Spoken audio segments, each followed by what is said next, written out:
We know that implants are a great way to restore in a dentulous area. It is not a replacement for a tooth because teeth are still the best, but the next best thing for a missing space at least are implants. Now, implants can get very complicated, different stages, surgical, restorative, but the very initial stages is all to do with osseointegration, which is essentially, in a crude way to describe it, will be the fusing of the implant to a patient's bone, or as I like to call it, how long it takes for the implant to cook so it's ready to accept load. Today on the show, I've got Dr. Pav Khaira on again. He's our resident implant expert and a titani nerd, and he's going to cover 4 techniques he uses, and most of these are very quick to act on, very simple, and something that you can apply straight away. One of them does involve you to buy some extra kit, but the reasoning is really solid and something I hadn't heard of before. So it's 4 ways to boost your osseointegration. That's the success rate overall and the quality of your osseointegration itself. Like Pav taught me in this episode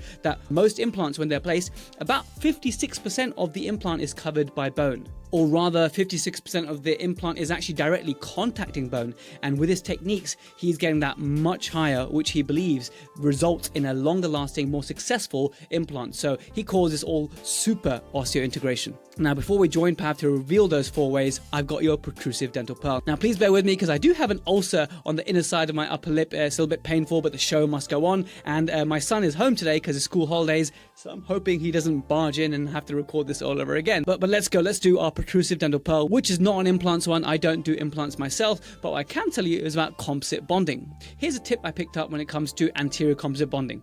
You need to evaluate what percentage of your appointment are you going to actually devote to the placement of your composite, and what percentage of your appointment is going to be the finishing and polishing. And if you think about your last few cases, what percentage of your appointment was the placement? Well, if you're like most dentists, and certainly me many years ago, I would do like 90% of the appointment actually placing the composite and 9% of it checking the occlusion, because that's very important to me. And then you're looking at the time and you're running late, and then you quickly finish and polish and you try and make it as shiny as possible in that valuable 1 minute you have left before your nurse starts giving you the eyes. And really, if you look at what the masters do and how they get wonderful results in their composite bonding, we need to really change this. So I was always advised 50% of your appointment length should be the actual placement of the composite, and the rest of the appointment should be, yes, checking occlusion thoroughly at the end, but a huge bulk of that will be finishing and polishing, because that's how you get a stunning, long-lasting, unstainable result. And of course, if you nail those line angles and that secondary anatomy and even tertiary anatomy, you make it look more lifelike. So the way you can action on this tip is either you need to book longer for your appointment so you got more time to do finishing and polishing, which is such a crucial step, or you just need to be a little bit quicker in your placement and actually devote more time to getting it all perfect in the finishing and polishing. So less time placing, more time finishing and polishing. That's the tip for today. Let's join Dr. Pav Khaira for the main episode, and I'll catch you in the outro. Dr. Pav Khaira, the titani nerd, okay? You are Mr. Implants for me, you know that. And we bring you back again to talk about, I don't want to ruin the surprise, but osseointegration, and then how you do osseointegration and all the levels of details that you go into. You've done so many episodes of us before. So if anyone hasn't heard of Pav, check out the Dental Implant Podcast or listen to some of the previous ones we've done, covering all sorts of things such as can you probe this implant, to how to clean under your implants, to finding your niche in dentistry. So lots of different implant topics that we've covered already. So if anyone hasn't, for those few people that haven't heard our episodes before, just tell us about yourself, Pav. Jazz, thank you very much for having me back. I am a titanium nerd to the core, and I've mentioned this several times, but you're the one who inspired me to start the Dental Implant Podcast. And I just, all I do is place implants, restore implants. I absolutely love it. And I just love studying, I love teaching, I love helping patients, I love helping other dentists increase their skills. So anything titanium related, it's, my wedding ring is made out of titanium. My daughter got me a chain for Father's Day. That's made out of titanium. Everything's just titanium for me. So that's why I call myself titanium nerd to the core. I love it. And today what we're covering is osseointegration, which, you can explain what it is for the dental students. We know is how you get the screw to fuse to the bone. I'm sorry if it's said very crudely by a non-implant dentist, but you say it more elegantly. But how to get your implant to, is fuse the right word? I don't want to get too technical about it, because technically fused isn't the right word. And effectively what integration is nowadays, we classify it as a controlled rejection of the implant. For simplistic terms, yes, let's call it fusing to the bone. Yeah. And this is something that if it fails to happen, it's a heart sinking moment for a dentist and a patient. And we can find out, we can get an idea from you, what are the signs to look out for? At what point does this happen? So let's say you place an implant and it fails to osseointegrate. When would that typically happen, and what is the number one cause of that, before we then delve in to your multiple levels and layers of tips to make sure that we increase our percentage chance of osseointegration? So what commonly causes the downfall of implants? So there is a concept now called osteoimmunology, which is an interplay between bone and the immune system. So this is why I called it a controlled rejection, because what happens is, if you think about it in terms of fusion, the perception is that the bone fuses to the surface and then kind of like that's it. It's like a cement post in the ground. You put the cement in, the fence post goes in, and the cement sets. That's kind of like it for a very, very long time. So we know that that doesn't happen. Is the body recognizes the implant as a foreign body, and it wants to reject it, but it kind of like encapsulates the implant within bone. And then there is then healthy bone around the implant. It's aiming to contain the implant and not have it kind of like leach out into the body. So it's a paradigm shift in its definition. But what that then tells us is there's this balance backwards and forwards, Jazz, of the body being successful. And it is a balance, the body being successful versus the body starting to reject the implant. And this is why implant rejection can happen many, many years down the line. So if the patient gets sick, if they get put on certain medications, all of a sudden this implant that you've had success with for 15, 20 years, it may start to give you problems and fall out within the space of 6 months. So gone are the days where we think about an implant as being fused to the bone and kind of like that's it. There is a constant backwards and forwards, the bone remodeling around the area constantly. Dynamic situation, right? Completely dynamic situation. So what we can do is we can split up this lack of integration. And to clarify, integration of an implant is not just this, again, let's keep it simple. It's not just this fusion to the bone, Jazz. It's the absence of any types of inflammation, disease, and it's the ability for the implant to bear load as well. Because if the implant can't bear load, it's what use is it? So the definition is multifactorial. Now, there's a number of points at which we can have failure. And one of the failures is early stage, which is from when the implant goes in to when you take impressions. And sometimes we get patients coming back, and they come back because they've called after 2 weeks and like, Pav, I've got a lot of pain. It feels really weird. And there's a strange taste coming from it. And you look at the implant and you're looking at it and you can just tell something's not quite right. And at that point, you need to make a decision. You're going to take it out or you're going to wait. And normally the best thing to do is take it out. So that's kind of like the early stage failures before we've even managed to put a crown on the tooth. Well, what I'm already thinking about, Pav, in terms of my restorative background is reservoir and bridges, for example. We know that they could fail within the first 4 years, but if they make it to 4 years without any issues, they're going to make it 10 plus years without any issues. So most failures, when they're going to happen, are going to happen within 4 years. Do you have such stats for implants or your experience that you've learned that, when you get implant failure? Because the way you suggested it is that even 20 years later, it could have a failure, which is a really, obviously we know that they don't last forever, but the type of failure may change. Any stats on, if you get past this point, then you're looking good? Yeah, 12 months. 12 months after loading. And the reason for that's quite simple is if the bone metabolism is compromised, if the patient's not quite as healthy, there's a number of factors which come into play.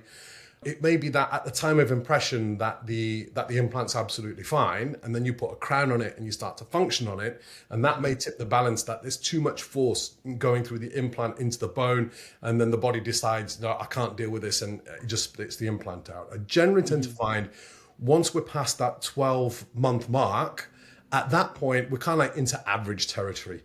And there's a number of factors. I do a risk assessment, which tells me based upon these parameters, I'd expect a lifespan of the implant of 10, 15, 12, 15, 20 years, whatever it is. Mm-hmm. But that danger zone is really within the first 12 months. Because if you've made a technical error or your lab's made a technical error, it's going to come to light really quite quickly. So I generally say 12 months is kind of like the point after which I'm just like, Okay, fantastic. Good. And then with my endo hat on, you know how in endo they got studies like survival versus success, Yes. and survival was like, well, the tooth is still there. Yes, root canal treated. There's an apical infection, but the patient still chews on it, so it's survival, but it's not success. Is there such stuff about implants? Like you could have an implant with peri-implantitis, it's oozing, it's pussing, the patient still chews on it, and it's just slowly dying its death. Do you have such data like endo, like survival and success? Yes, absolutely. So most of the statistics where people talk about success rate with implants, they're actually referring to survival rates. And this is a clarification that a lot of dentists need. And then we need to define what success is. You know, there's a number of different parameters to it. There's a mechanical success, there's a biological success, and then there's an aesthetic success. So all of these factors kind of like come into play. But most of the stats that you hear when people talk about success, they're actually survival. So when people say, oh, implants have a success rate of 98% over a 10-year period, the caveat to that is actually that's normally a survival rate. The success rate is normally significantly lower, around the 68 to 70% mark. Now, a lot of these problems are iatrogenic and they can be avoided. But in order to avoid them, we end up needing to do more complex treatments, such as more complex bone grafting and soft tissue grafting.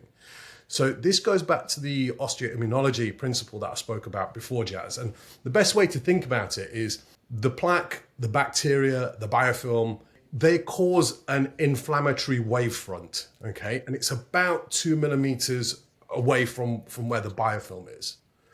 Now, what all of the evidence tells us is we need 2 millimeters of bone around an implant and 2 millimeters of soft tissue as well. And it's not just any soft tissue, you need keratinized tissue. And what that does is when you have that, the survival and the success rate significantly goes up for the implants. So when people do that, that's when you have true success rates of 98% over a 10-year period. Because what you're doing is you're keeping that inflammatory wavefront away from all of the sensitive area. And when you do that, all of the remodeling, all of the dangerous stuff happens at a remote distance. And this is why all of the studies suggest you need 2 millimeters of bone, you need 2 millimeters of keratinized tissue, because what it's doing is that then falls in line with the osteoimmunology principles, which we're starting to employ nowadays. Okay, well, if you're a young dentist and you're starting new, or even you're an established dentist and maybe you're getting into implants, or you don't do implants, but this is something that's quite fundamental to know, right? It's like, you know, even though you don't treat lots of perio, you should know about perio. Implants is obviously everywhere now, so we should appreciate how our colleagues can get better osseointegration. And some of it is actually factors that the GDP can help with while they're on the way to see an implant dentist and their journey into implants. So what are some things that you employ in your protocols to boost that percentage that at 12 months everything and beyond, everything's going to be hunky-dory? Oh, how much time have we got, Jazz? This could be a very long podcast. So. 6 minutes. No, I'm joking. We've got a bit longer, as long as it takes. But let's cover some quick tips to help people out. To you know, maybe someone I didn't appreciate that, or okay, that's a really good point. So my master's thesis, because my MClin Dent is in implantology, my thesis was on what's called biological aging of implant surfaces. And what happens is once implants are manufactured and they are sterilized and they are packaged, their bioreactivity, which is their ability to interact positively with the body, reduces very, very quickly. You can get a measurable drop within 24 hours. Wow. And after 4 weeks, Jazz, the bioreactivity has reduced by 50%. Mm-hmm. Okay, so this bioreactivity is reduced by 50%. And the bone to implant contact ratio that we're getting of integrated implants, and bone to implant contact, very simply, it's an indicator of how much bone is touching the implant, and it's an indicator of success. And a successful implant generally has a bone to implant contact ratio of 56%. So there's only 56% bone around an implant, and these implants are still lasting a long time. Mm-hmm. Now, what I found out is if you decarbonize an implant chair side just before it goes into the patient's mouth, that bone to implant contact ratio jumps to 98%. It's a huge increase. So the discussions that I've had with colleagues is, yes, but is it clinically impactful? Because we're still getting a very high success rate with this 56% bone to implant contact ratio. Well, The answer to that's really simple, Jazz, is what's the other 44%? It is soft tissue, it's biofilm, it's all sorts of stuff. So we want to exclude that as much as what we possibly can. And in addition to that, when you decarbonize an implant before it goes in, it reduces the biofilm's adhesion to the implant surface as well. There are also what are called finite element analysis studies, which show how much stress and strain go into certain systems, that they've shown that when you decarbonize an implant and you put it into place, the forces around the neck of the implant are significantly reduced because you've got this tighter bone seal around the neck. Now, I've seen some videos, Pav, on Facebook. Is this the purple beaming light on the implant that you're doing? Is that the decarbonizing? Because it literally looks like you're in Wakanda and it's vibranium. Vibranium implants is why I commented once on your Facebook post. So that's what you're talking about. I mean, is this a machine you got to buy, or how does this work? So there is a number of ways to do it. One of the first ways that came out was a UVC chamber. The issue that we have with that, A, that chamber is incredibly expensive. B, it's not available in Europe anymore. And C, the cycle is about 12 minutes long. So basically, if I want to decarbonize an implant, I take it, I put it in that chamber, and it takes 12 minutes for the implant to be spat out before I put it into place. And another way of doing it is to use an alkali solution. Now, alkali solutions are used by a company called Tommen, and their implants come pre-packaged in this alkali solution. You press a little button, it surrounds the implant, give it a little bit of shake, count to 60 and place it. So some people, I know they purchase the alkali solution, they just use it like that way, but other people are, I don't want to add anything to the surface of the implant, particularly something which is kind of like, they're just like, I'm not comfortable doing that. And this new plasma unit, which is the ActiLink, it's nice because it's only a 60-second cycle. And that's that really cool video that you saw. You put the implant into the chamber, you press it, and it goes, activation starting. And then it does this whole, Emperor Palpatine zaps it with this electricity. And, at the end, it goes, activation finished. And the patient goes, what on earth was that? And so it's nice because it works incredibly effectively, and it's only a 60-second cycle. Now, what I would say, Jazz, on top of that, there are certain implant systems which come pre-packaged in a sodium chloride solution because they're trying to prevent this contamination that's happening on the surface.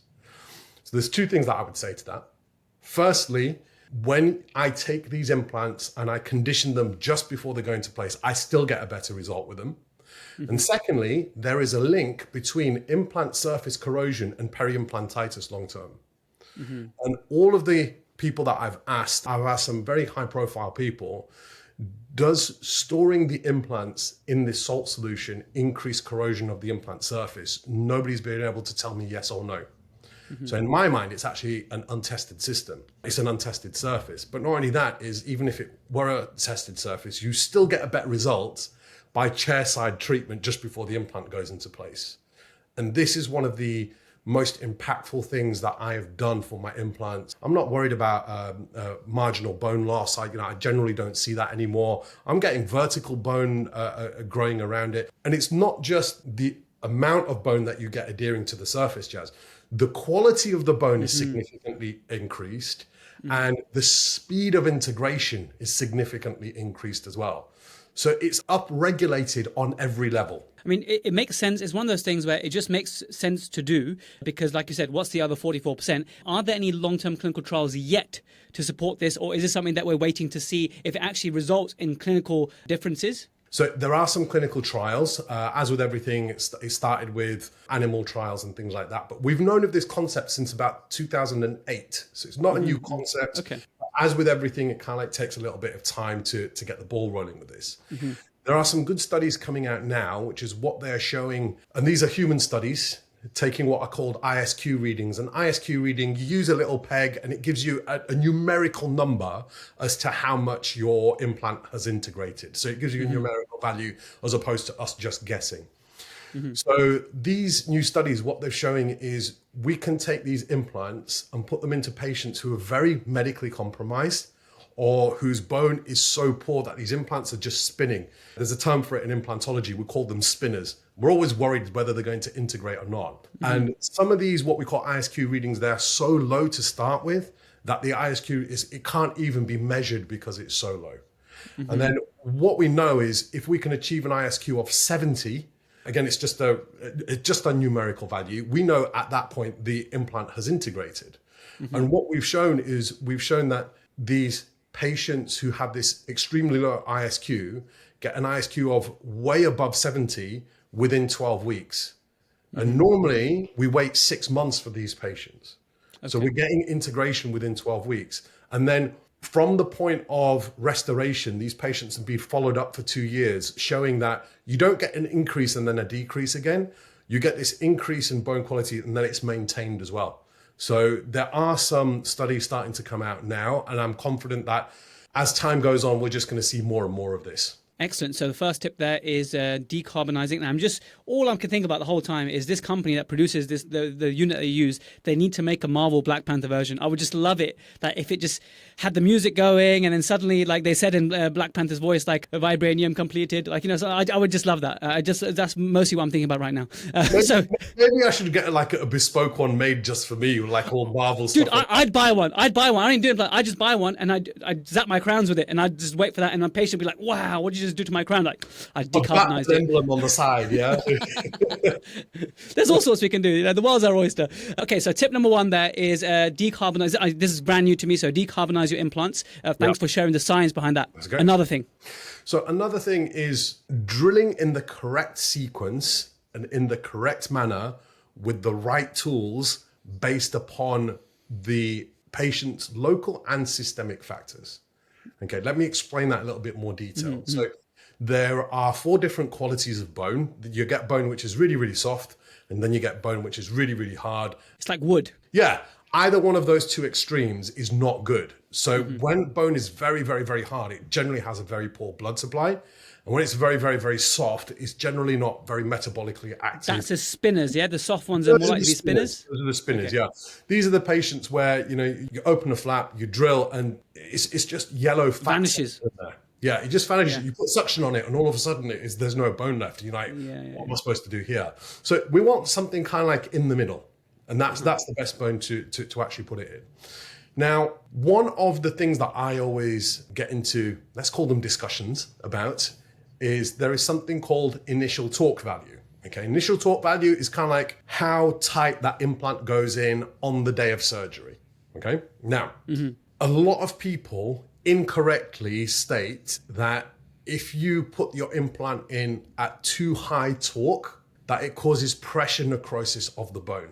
Now, there are some really good studies to show that this doesn't happen, but I think it's a little bit more nuanced than that, Jazz.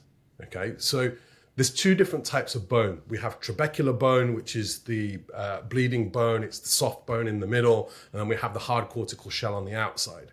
So on that scale of very soft to very hard bone, we need to know what our bone type is so that we modify the shape of the recipient site called the osteotomy based upon that bone type.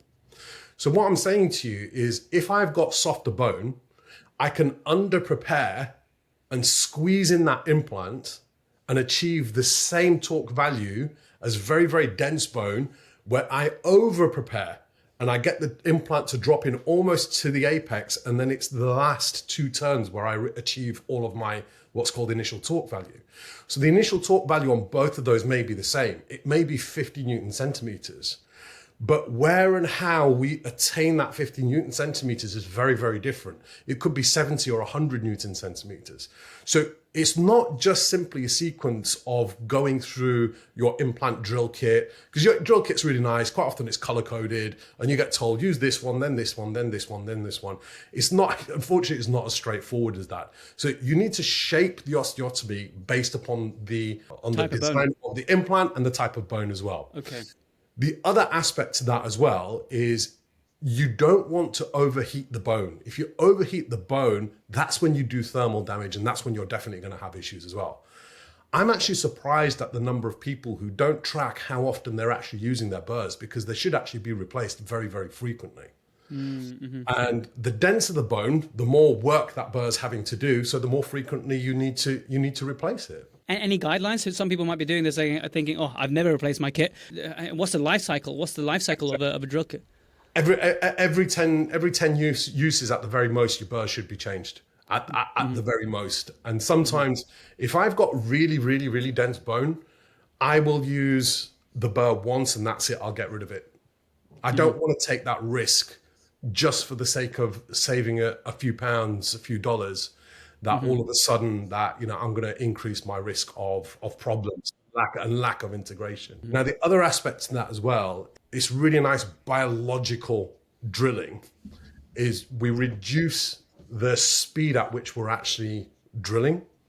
So what we know is if we put the burrs in at 150 RPM or less without irrigation, that we don't get that much thermal damage. Now, there are certain burr designs which are even more efficient than that. So I have a burr design which I use very frequently, use it pretty much all my things. And I could run that at, so the cardinal rule is, you don't want to drill more than 1,000 RPM, 1,200 RPM if you're really feeling like an absolute madman. So with these burrs, they're so hyper efficient at how they work. I can run them at 2,000 RPM without irrigation in the most dense bone, and they still won't generate heat. The downside to it is you don't get much tactile feedback. So they're only really for more experienced implant placers, or if you're using a guided system, then you can use it. But by reducing the amount of thermal damage, again, we're just accelerating the body's ability to heal. And in addition to that, if you do get thermal damage, firstly, you're going to have more pain. You have this zone of death around the implant, which the body has to clear first, and then it reattaches the implant to the surface. So having the correct osteotomy shape for your implant design in the correct bone and using the correct burrs in the correct fashion and reducing thermal damage, it plays absolute wonders. So I love the zone of death. That made me chuckle. And so the summary there is the right tools for the right job and respecting the bone in terms of making sure that it's irrigated and preventing thermal damage. Correct. Amazing. Shoot us with the number. And you got to tell me roughly when you think, okay, we've covered the main things, because this, as this episode is your baby in terms of your top tips for osseointegration. So we've covered 2 already. What else have you got? Because I think something more systemic and medical is coming soon as well, I think. Yes, correct. So just before we move on to the systemic stuff, I think we don't disinfect the osteotomies as well as what we should. We just drill and then we just place. So there are good studies to show that if you have a big periapical lesion around a tooth and you take that tooth out, you degranulate it and you wait for it to heal, you come back in 6 months' time, those bacteria that were present are still present. They're not cleared in the bone, even though the bone appears to be healed. So then if you are preparing your osteotomy and putting your implants into this position, the bacteria are still there and they are linked to failure long-term. So what we need to get in the habit of doing is disinfecting the osteotomy. So it's a little bit too nuanced for this, but I would recommend that everybody should be disinfecting the osteotomy just before the implant goes in place. So the way that I do it is I know what implant I'm placing, I prepare the osteotomy, I start my disinfection process, and I then put the implant into the decarbonisation chamber, and then it all starts to kind of like tie in together. So, are you squirting some chlorhexin or some ozone, or like what's your chemical or mechanical? No, chlorhex should not be using chlorhexidine when it comes to implants or surgery. So there is risk of anaphylaxis when it comes to chlorhexidine. It also reduces fibroblast development as well. So I don't like it. Even when I was doing general dentistry jazz, I didn't like it. There was always something that I preferred. So my go-to at the moment is Clinicept Plus mouthwash, which is hypochlorous acid. It's very, very mild. And then what I do is when I am disinfecting the socket, I will use either iodine or I will use Blue M gel or I'll use hypochlorous acid. It depends on what I'm trying to achieve, but there's a number of ways of effectively doing that as well. Okay, great. Yeah. So decarbonize, respect the bone in terms of thermal damage and correct sequence, and disinfect the osteotomy being the hole that you make in the bone. Yep, correct. So systemic factors. Now, this is where it starts to get interesting. There are a whole host of factors which can interfere with your early stage healing, but are also involved in this osteoimmunological balance in the long term as well. And what we need to look at is we need to look at generally how fit and healthy the patients are coming in. So there's a number of things that I'm looking for. If a patient comes in and they are at increased metabolic syndrome risk, so their blood pressure is elevated, they are looking overweight, they don't do much cardiovascular exercise, is what I know is the level of systemic inflammation within their body is significantly increased. If somebody is diabetic, they generally have low vitamin D as well. If somebody takes antidepressants, that can significantly impair how your implants are healing. If somebody's got high cholesterol, then that can also impact with how your implants are going to heal as well. So I think it becomes a little bit unreasonable that if somebody was to walk through the door, that you just turn around and say, well, hang on, before we do anything for you, that we're going to, check your vitamin D levels, we're going to check your blood pressure, we're going to check your HbA1c levels, we're going to do this check, that check, we're going to check your cholesterol, because you'll just turn patients right off. So my point being is that if a patient comes in and I'm doing more complex work, so if I'm doing full mouth, if I'm doing zygomatics, if I'm doing big sinus lifts or large bone grafting, things like that, I am more likely to do these checks beforehand. And the way that I say it's like a risk assessment, right? It's like case by case. Risk assessment. It's a systemic risk assessment. If a patient's coming in, I'm a little bit worried, but it's a single tooth. It's just kind of like, well, I may pitch it to the patient, but if they don't go ahead with it, then I'm not overly insistent on it.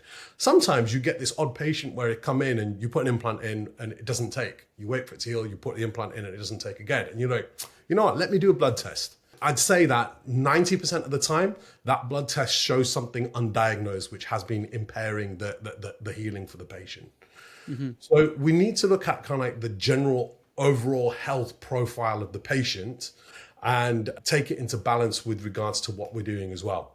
And the main thing, I think, Pav, anything surgery, like I think even perio, just general perio, looking after perio for patients, these are often diabetic patients. There's a rise in getting clinicians to take a step back and look at the patient as a whole and look at their medical history and try and promote better habits and vitamin D and get checked out to boost even your perio outcomes. So it goes hand in hand with doing it for implants. And I saw one of your social media posts maybe 8 years ago about how many patients are low in vitamin D and how it's important to check this. I think, remember, Hatem Al-Ghafri also posted about this as well in his perio patients. Correct. So these are things for healing. It's all about wound healing. So in fact, all of these things link back to osteoimmunology.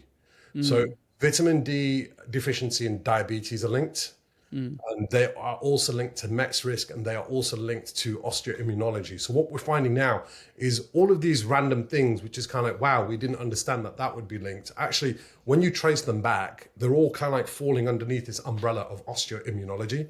This is why over the next, I'd say 5 to 10 years, the paradigm shift is going to be more towards the osteoimmunology way of thinking as opposed to just pure biomechanics. And it's the right way to approach things because it helps us treatment plan for the future and it helps us understand the risks of what's potentially going on now as well. So these protocols are essentially what I see you talking about it, super osseointegration. I love the term. Everything's so like superhero based, Marvel based. I like it. It's zone of death, etc. These are cool terms for me. So I love what you post about super osseointegration. Obviously, we've just scratched the surface. You've got a 2-day summit coming up about it. Please tell us more about how you're going to be talking about super osseointegration. What kind of format is it going to be, this event? So it's going to be a live 2-day event in the middle of September. It's 15th and 16th of September. And 2023, in case you're listening next year, 2023. And it's going to be what we've discussed in a lot more depth. So we're going to be going into depth about osteoimmunology, how we do things, why we do things, decarbonisation of implants. I'll show full disinfection protocols, osteotomy protocols. So we're going to basically flesh all of this out that we're talking about. Day 2 is a full arch treatment planning masterclass with a heavy emphasis on pterygoid implants. And we're going to tie in the osteoimmunology and all of what we discussed on day 1 into the full arch treatment planning masterclass. And we're going to have like a round table as well, where we're all going to kind of like brainstorm. So if anybody has cases that they want to discuss bringing together, that they'll get to look at it kind of like as a group. I think it'll be a good exercise for everybody. So that sounds very engaging in group work. I love that where you're going. But is this like is it a 2-day package, or can someone who's not doing pterygoid implants come to day one only? Like who is the ideal person? At what stage of their implant journey should they be coming to learn about Superosseointegration and your day 2 kind of thing? So it's not an independent package for each day. This is going to be best suited for those people who are placing implants and who are kind of like early on in their full arch career, or are about to get into full arches and things along those lines. Even if they're not doing full arch, they're still going to get a lot from the diagnostic aspects of it and from the superosseointegration and the biological principles that we're going to do on day 1. It's going to be really, really interesting because I'm going to take a lot of dogmatic paradigms and just throw them out the window, Jazz. And, what's the best way to describe it? I'll take my fingers and put them into people's heads, mix their thoughts around a little bit, and goes, yeah, that's the way that we're going to do it. So. Well, the other good thing about events like these is the networking, right? Implant dentists meeting other implant dentists around the country and around the world who will be able to lean on for support, set up, exchange WhatsApp numbers, keep in touch. It's a great opportunity to meet like-minded people, maybe already doing full arches as well, or early on in the journey. So it's a good opportunity, I think, even if it's just if it's a course that you've already done before, but it's the ability to learn further from your protocols and also to just network. Networking is so important what we do, and mentorship. So it's always something to be gained there, I think. Yeah, absolutely agree with everything you said there, Jazz. Amazing. What's the website so people can just log? I'll put it in the show notes, obviously, but please just let us know the website so that people can book on. So you can go to academyofimplantexcellence.com, reach out through there, or if you go to Instagram and look for Dr. Pav Khaira, message me from there as well. And I'm pretty swift at responding to messages. So because a lot of my time's now focused on the academy and mentoring. So yeah, I've got plenty of time to respond to messages. What I'll do as well is protrusive.co.uk/AIE. Academy of Implant Excellence, so /AIE, it will take you straight to that event page. So when you share the event page with me, I'll stick it on there. In case anyone didn't get it, it will be /AIE, and then that will just take you to the page, because I love to support you, get you people to network and mentor and do all the lovely things that you're doing. So Pav, thanks so much for giving our time to talk about Superosseointegration, 4 ways that we can boost our osseointegration. Thank you, Jazz. Well, there we have it, guys. Thank you so much for listening all the way to the end, as always. Whether you are chopping onions or on your commute, I hope you found that useful. If you're new to implant journey, amazing. Pav's a great guy to learn from. If you're more advanced, and I'm hoping some of those tips are going to be applicable to you to really elevate and raise your game. Sometimes the whole systemic factors of patient, it can get neglected a bit. So this is a great thing, even in the world of periodontology, as we discussed. After recording a few episodes with Pav, I really get an idea that implants, like many other things in life, are all to do with marginal gains, right? Getting those 1 or 2% things correct, and overall, they add up to get you a good result. So it's really paying attention to detail. So if you want to learn from Pav, please do go on the website /AIE, that's Academy of Implant Excellence, and that'll take you to the event. And of course, if you want a quick win and you want to answer a few questions to get CPD for this episode, so half an hour's worth of CPD for this episode, just head to protrusive.app. That'll take you to the web app, and then all my episodes there, all my premium content's there. We're doing live webinars every month now. I think the next topic is about vertipreps, so watch out for that one. And if you are going to sign up to Protrusive Premium, whether it's CPD you want because you're already listening to the podcast, or for the premium clinical videos, my request is that you sign up via protrusive.app and not via iOS and Android, ideally, because Apple and Android, they actually take a really huge percentage. So if you want to support the podcast, you go on protrusive.app, make your login, and the cool thing is, once you download the app from iOS and Android, the same login that you made on the web app, that's protrusive.app website, you can then use on Android and iOS, basically. So therefore, you get all the premium features without anything going to Apple or Android and supporting the podcast the most. So thank you so much for the hundreds of you who support the podcast so that I can continue to do what I'm doing. I'm always happy in the comments below if you're watching on YouTube, or if you hit me up on Instagram @ProtrusiveDental to have your recommendations. What would you, as a protruserati, like next on the podcast? I'm all ears always. Thank you so much once again. I'll catch you in the next episode.